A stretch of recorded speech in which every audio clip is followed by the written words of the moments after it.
اللہ فرماتا ہے انا نحن نزلنا الذکر وانا لہ لحافظون، قرآن کو نازل بھی اللہ نے کیا، قرآن کی حفاظت بھی اللہ کر رہا ہے۔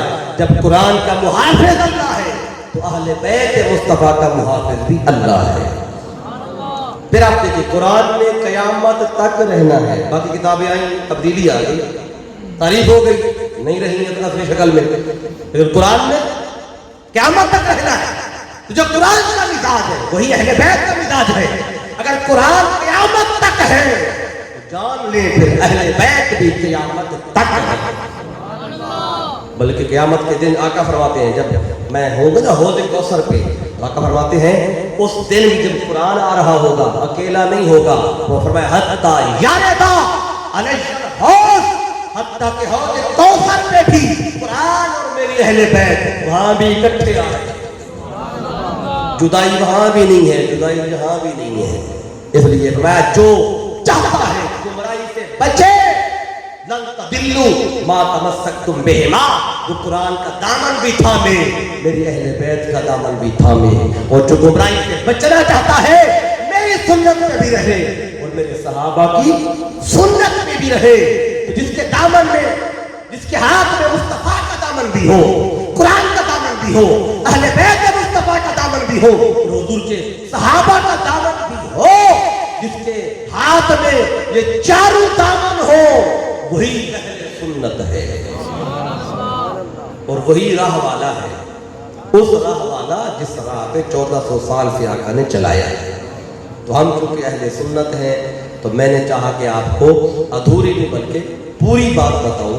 بعض نادان لوگ ہیں آج جو ایک دامن تھاما، کسی نے آج قرآن کا دامن تھاما ہوا ہے کہ ہمارے پاس قرآن ہے، کسی اور شو کی ضرورت نہیں ہے۔ جو صرف قرآن کا دامن تھامے گا وہ بھی اہل سنت نہیں رہے گا، جو صرف اہل بیت کا دامن تھامے اور قرآن کی طرف نہ جائے گا تو وہ بھی ہدایت پہ نہیں رہے گا، اور جو صرف صحابہ کرام کا دامن تھامے اور اہل بیت کی طرف نہ جائے اور جتنا ذکر صحابہ کرام کا کرے اتنا مصطفیٰ کا نہ کرے یا حضور کی اہل بیت کا نہ کرے، وہ بھی اہل بیت، وہ بھی اہل سنت سے ہٹ گیا۔ سنی وہی ہے اور اہل سنت وہی ہے جو ان ساری نسبتوں کا حیا کرتا ہے۔ آج چونکہ یہ فتنوں کا دور ہے تو میں نے چاہا کہ وہ راہ آپ کو بتاؤں جس راہ کو اللہ نے قرآن میں صراط مستقیم فرمایا۔ صراط مستقیم ہم پڑھتے ہیں نماز، ہم کیا پڑھتے ہیں؟ اہدنا الصراط المستقیم، مولا ہمیں سیدھی راہ دکھا۔ تو آپ سوچ میں پڑ جائیں گے وہ سیدھی راہ کیا ہے؟ صراط الذین انعمت علیہم، ان لوگوں کی راہ ہے۔ اللہ نے سیدھی راہ کے لیے اور دوزخ سے بچنے کے لیے اللہ نے ان لوگوں کی راہ کو بھی لازم کیا ہے۔ یہ وجہ ہے کہ جس نے رسول کی مخالفت کی وَيَتَّبِعْ غَيْرَ سَبِيلِ الْمُؤْمِنِينَ، اور جس نے ایمان والوں کی راہ سے ہٹ کے راہ اپنائی، نُوَلِّهِ مَا تَوَلَّىٰ، وہ جدھر جانا چاہتا ہے اللہ کے ہم اس کو ادھر ہی پھیر دیں گے، وَنُصْلِهِ جَهَنَّمَ، اور قیامت کے دن ہم اس کو دوزخ میں ڈال دیں گے۔ تو یہ ایک پیغام تھا جو میں نے کوشش کی اختصار کے ساتھ آپ تک پہنچوں، لیکن پھر بھی 1.5 گھنٹہ ہو گیا۔ تو جتنی توجہ سے اور محبت سے آپ نے سنا تو ہمیشہ کی طرح آپ بڑا پیار دیتے ہیں، توجہ سے سنتے ہیں، اور اس پیغام کو آپ نے آگے بھی پہنچانا ہے تاکہ فتنوں کے دور میں ایمان کی اور عقیدے کی حفاظت ہو اور اہل سنت کی جو راہ ہے اس راہ پہ ہمیشہ قائم رہے۔ یہ سیدھی راہ ہے اور یہی اللہ کی راہ ہے اور یہی جنت کی راہ ہے جو میں نے آپ تک پہنچایا ہے۔ 1.5 گھنٹے میں جو بات کی میں نے، اللہ گواہ ہے، میں ہمیشہ کہتا ہوں اور آج بھی یہی کہوں گا، اگر میری کوئی ایک بھی بات کسی بھی بھائی کو اچھی لگی ہو یا میرے منہ سے کوئی بھی خیر کا جملہ نکلا ہو، میں حلفاً کہتا ہوں اس میں میرا کوئی کمال نہیں ہے۔ اگر کوئی بات اچھی لگی ہو یا میرے منہ سے کوئی خیر کا جملہ نکلا ہو، یہ سارا کمال، یہ ساری عطا میرے قائد، میرے استاد، میرے شیخ الاسلام ڈاکٹر محمد طاہر القادری مدد اللہ علیہ، یہ آپ کے قدموں میں بیٹھنے کی خیرات تھی۔ اگر کوئی بات آپ کو اچھی لگی ہو تو آپ نے حضور شیخ الاسلام کو دعا دینی ہے، اور اگر میری کوئی بات اچھی نہ لگی ہو وہ نقص میرا ہوگا کہ باتیں تو اچھی تھی، ساری قرآن سے تھیں یا مصطفیٰ کے فرامین سے تھیں، ہو سکتا ہے میرا بتانے کا انداز اچھا نہ ہو۔ تو میں شکریہ بھی ادا کرتا ہوں تحریک منہاج القرآن کے تمام دوستوں کا جو ہمیشہ میرے لیے وسیلہ اور ذریعہ بنتے ہیں، اور میں حاضر ہوتا ہوں اور آپ جیسے اچھے لوگوں میں بیٹھ کر مجھے چند باتیں کرنے کا موقع ملتا ہے۔ انشاءاللہ پھر زیادہ دن نہیں ہے، یہ شب میلاد کو انشاءاللہ شب میلاد کو پھر میں انشاءاللہ زندگی رہی حاضر ہوگا، تو اس میں انشاءاللہ ہم پھر حضور کی ولادت کی چونکہ وہ رات ہے، تو میں اس رات صرف چونکہ وہ ولادت کی رات ہے تو وہ ساری بات پھر آقا کے نور سے لے کر حضور کے ظہور تک بات کریں گے۔ نور سے بات شروع کریں گے، پھر چلتے چلتے چونکہ وہی صبح ولادت ہے تو پھر وہ 4:20 پہ جو مصطفیٰ کا ظہور ہوا تھا وہ سارا نور کا سفر ہے۔ آج میں وہ مضمون پہلے بتا کے جا رہا ہوں، وہ نور سفر محمدی ہوگا، یعنی کہ جس پیشانی میں مصطفیٰ کا نور چمکا وہ ساری پیشانیاں انشاءاللہ آپ کو بتاؤں گا، اور ان میں سے چیدہ ذکر جتنا وقت ہوگا پھر کریں گے، پھر ظہور تک، ولادت تک، پھر وہ ماحول کیسا تھا، وقت کیا تھا، اور پھر اس وقت کیا کیا ہوا، تو انشاءاللہ وہ وقت بھی چونکہ وہی ہوگا، اور ولادت کا وقت قریب ہوگا، تو انشاءاللہ اس وقت نور کی بات کریں گے۔ تو میں مضمون جو بیان کرنا ہے اگلی نشست میں، آپ کو میں نے پہلے عرض کیا، تو انشاءاللہ زندگی رہی پھر ملاقات ہوگی۔ اللہ کی بارگاہ میں دعا ہے جو میں نے بیان کیا اور آپ نے سنا، اللہ ہمیں اس پر صحیح معنوں میں ایمان لانے اور اس پر عمل کرنے کی توفیق عطا فرمائے۔ وما علیہ الا البلاغ۔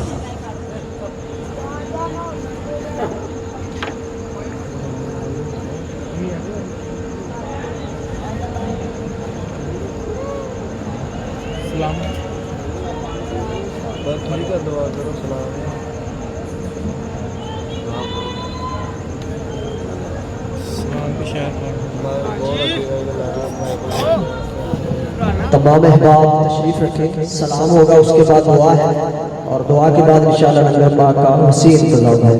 تمام احباب سلام کے لیے کھڑے ہو جائیں۔ مصطفیٰ جان رحمت